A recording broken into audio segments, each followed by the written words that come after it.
become. Crazy. What do you think, Leif?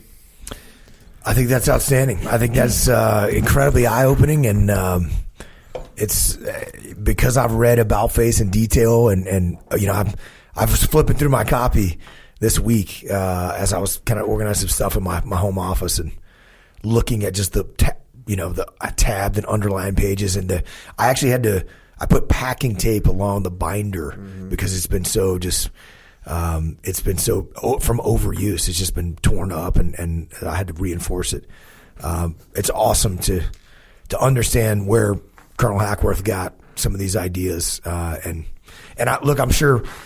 You know, I'm sure also, that these were learned from mentors, you know, and from generations as well. But incredible stuff, definitely.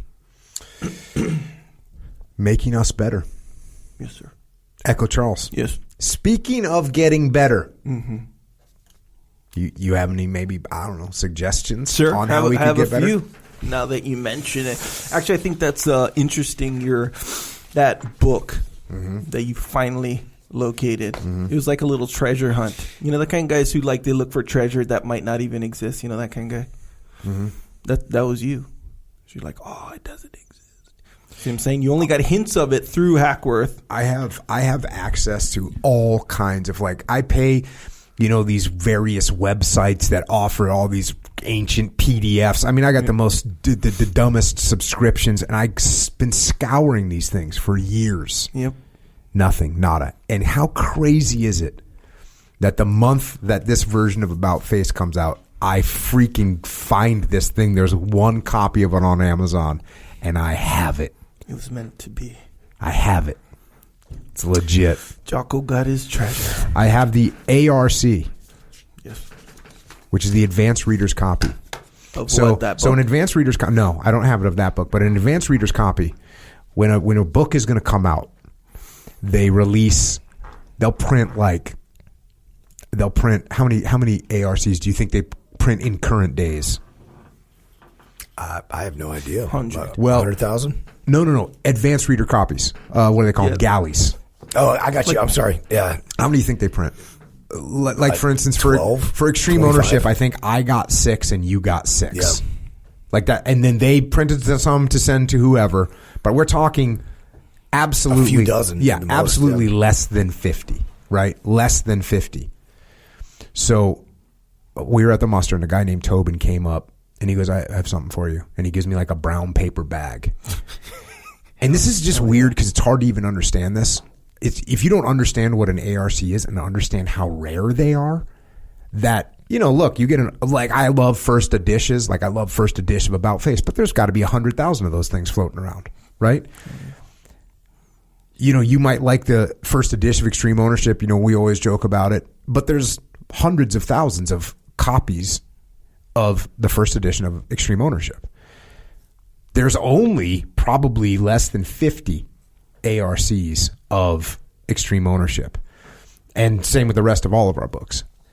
Well, so I'm at the muster, and this guy comes up to me, and he goes, yeah, I wanted to give you something. And I go, oh, awesome, appreciate it. And people give us a lot of cool stuff all the time, you know. And he hands me this paper bag, and I open it up, and there's a book in plastic, just a plastic bag. I pull it out, and I look at it, and it's in a version of About Face that I've never seen before. And it's thinner than normal. And I go, what is this?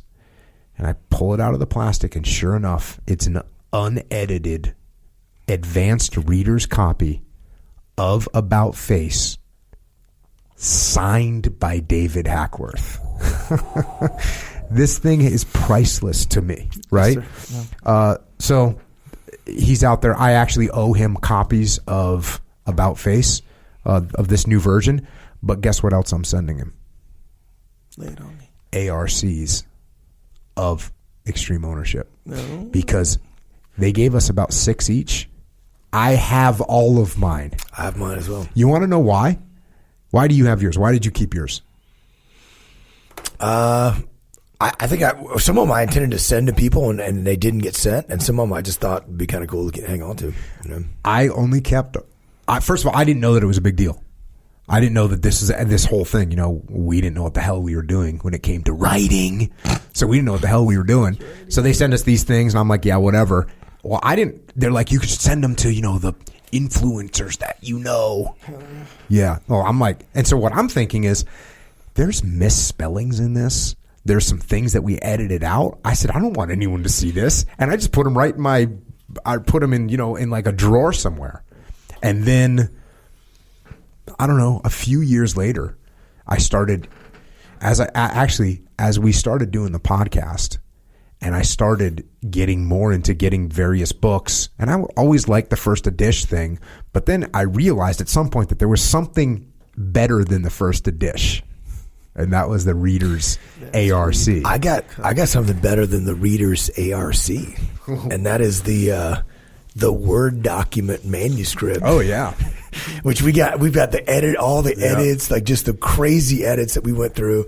That was crazy too, because were you in New York? Yeah, you were in New York when we wrote Extreme Ownership, and we had to edit that thing. And I remember spending 4 hours on the phone going through final edits. We'd be like, all right, page 64. Hey, you said this. What do you think? And you'd be like, oh yeah, we need to change. You know, so we would just sit there and manually go through for hours on the phone these stupid edits. You know, and what's interesting is, and we were talking about this the other day, there was one of the last edits that we did, we kind of got out the clenched fist of editing and just started cutting stuff. You know, we started getting rid of stuff. That was pretty cool. You know, it'll be interesting to see, you know, I think particularly if you think about decades from now, what that might be like. A friend of mine showed me, you know, obviously that stuff becomes quite valuable to collectors and to people that know. You know, it's meaningful to people that it has, that understand the value of what it is and how rare it is. And a friend of mine had showed me a copy it was a biography of Stonewall Jackson. And he handed it to me. It was old and kind of brittle. I felt like it was going to fall apart. I opened it up and it's this G. Patton. Dang. It was Patton's personal copy, totally annotated, like noted, like all the notes in the margins. You know, something that General Patton went through and noted. It was pretty awesome. That is awesome. I have all the books that I've covered in the podcast with all the tabs and notes and red lines and highlights and everything. And it's freaking cool to sit there and go back, because I'll go back and look at a book that I already covered on the podcast. And I'm like, I didn't even come close to getting like everything out of this that I need to get out of this, you know, with the old breed. Especially the early podcasts where they weren't as long. Mm-hmm. And now I look and I go, man, we could dig right back into that thing. Mm-hmm. Right back into that thing. You did, speaking of Pat, you did War as I Knew It as well, which I gave you that copy. You gave me that copy, yeah. It's signed by Leif Babin. Not by General Patton. Not quite as valuable. I have a copy of War as I Knew It, and it is signed by Leif Babin. And I am damn proud of that. Disappointing. Yeah, well, you posted a copy that I originally gave you of About Face the other day. And, you know, it had because you made me sign it. You were like, hey, bro, you need to sign this. And I was kind of like, whatever. What are you talking about? I was like, bro, you give somebody a book, you need to sign the book, and I'll put a date in it, you know? Yeah. I'd never give presents to anyone, and so, or gifts of any kind, and I'd never given anything to anybody, really. Have I ever given you anything, Echo? Books. Oh, yeah. So, I've given you some books. I just gave you About Face. Yeah. All right. So anyways, but when you asked me, I don't come from the background of giving things. on the scale of gift givers, like Jocko is, if 10 is greatest, 1 is the least. Jocko is like 0.02. Jamie, Cover and Move, Cochran sent my oldest daughter flowers for her birthday, whatever, a year ago or something like that, from me. And my daughter did not even remotely believe it for 1 second. Yeah. She was like, who did you get to send me flowers? And I was like, oh, Jamie. I can't lie. Can't lie to my daughter. So there you go. Pretty cool. So yeah, I did sign your book, and then we reenacted the signing of the book, and I put the same thing. So there you go. All right. Echo Charles. Speaking of getting better, yes. You said, then you started asking us questions. Do you have any more questions? No.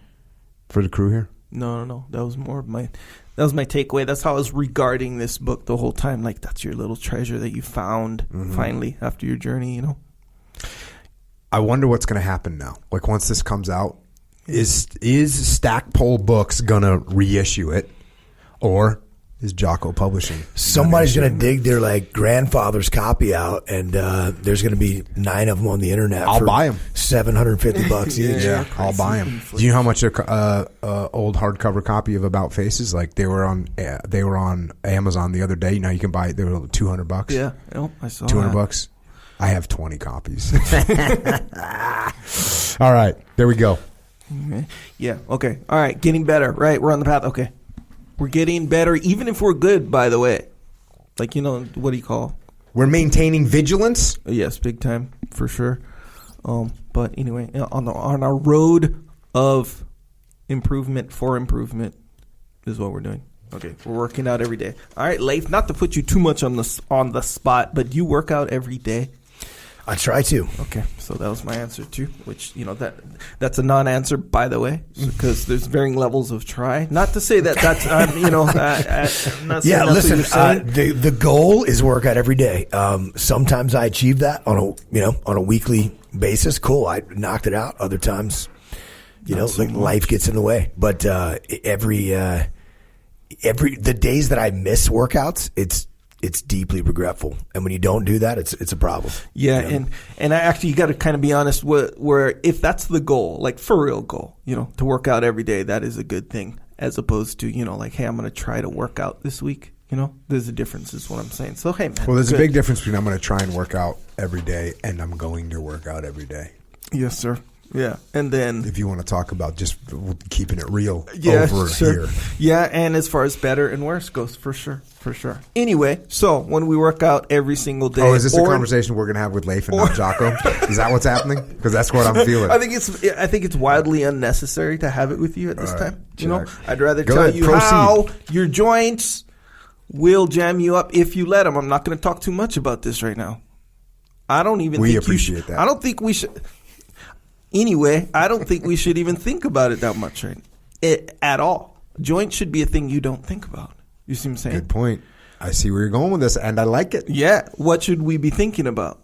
Gains, obvious. Yes. So let the joints just be joints. You see what I'm saying? Anyway, so if the joints are monopolizing your attention, here's what you do. Boom. Jocko Fuel Joint Warfare. These are for your joints. For sure. Super Krill Oil for your joints. I take both every day. For sure. Every day, right? You know what? Actually, I had an eye surgery recently, and so I had to stop taking it for a little bit. And like, I know it. What's crazy about those is when you stop taking them, like, why'd they stop taking? Why'd they tell you to stop taking them? They didn't actually tell me to, but like, I just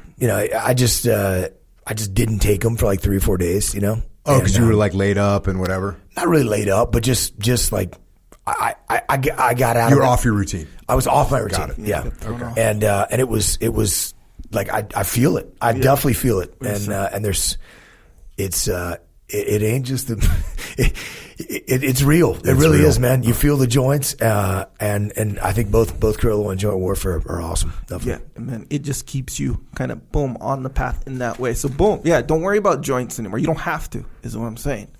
Anyway, another thing you don't want to be worrying about is getting sick, because that's one of those things. Let's face it, we're not every day like fighting to boost our immune system or something like this. Maybe we are. Maybe not. I know I am. Not consciously. Okay, so when you wake up, this is going to be rough. Oh yeah, well, you brought it up. You brought it up, Jocko. So at 4 a.m., whenever you wake up, are you like, okay, let me get this immune boosting scenario cracking right now? It's part of my routine. It's consciously part of your routine? It's consciously part of my routine. Right. I have my supplements lined up when I go in to brush my teeth. Okay. In the morning, doesn't count. I do what I'm supposed to do. Totally doesn't count. When I go in to brush my teeth at night, I do what I'm supposed to do. That includes both brushing my teeth, taking my supplementation, and flossing, which I never flossed until I joined the Navy. They told me to floss. I started flossing. All right, cool. Cool. Do you take supplements pre-workout? Yes. Yeah, me too. Yep. What are you taking? I take 3 Super Krill, 3 Joint Warfare, and vitamin D. Oh, like for the pre-workout, you mean? Like for the workout? No, it's different. Yeah. Not for the workout. No, but before. prior to. Yes, yeah. I do. Yeah. Yep. Is that what you were asking? Yeah. Like, is that when you take them rather than do you take something before the workout, for the workout? That's two different questions. I'll slam